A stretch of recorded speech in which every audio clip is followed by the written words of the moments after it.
where are we in 2020? And generally, our issues continue to be cost and timed and metered licenses and availability of content. And what we've seen emerging in the past couple of years is particular challenges around Audible and Amazon exclusivity. So licensing of content by Audible and Amazon under terms that mean that no one else can buy it, including libraries. And that is a real challenge where it's particularly culturally relevant content that libraries can't hold.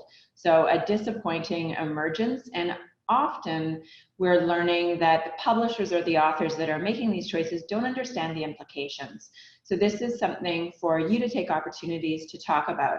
I really want you to leave this session with an understanding of where the opportunities are to share knowledge about what's happening and where problems are whenever you have a conversation about libraries and digital content. So exclusivity, there's a real knowledge gap for publishers and authors who don't realize that when they make one of these deals, their choice means that they can't have their material in libraries.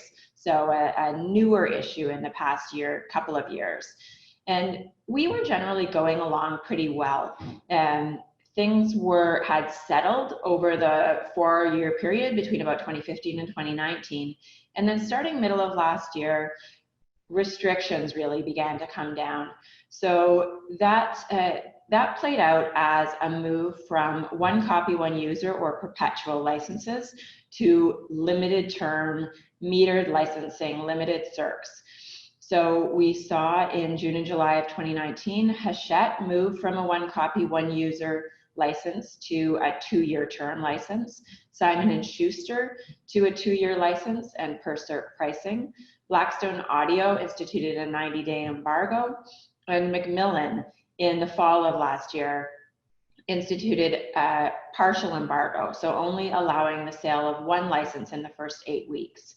And in my mind, a number of the approaches that publishers have been using to digital content sales in the past couple of years are virtually embargoes. The prices are so high and the terms are so limited that we find ourselves unable to meet the demand of our readers at all. And so hold lists are so long that really the experience for the user is very similar to an embargo. It's understandable that publishers are afraid of the changes that are happening in the market, but this has been really frustrating to see. And I don't think that 2-year term licenses serve anyone well. They result in us not buying content that's higher risk.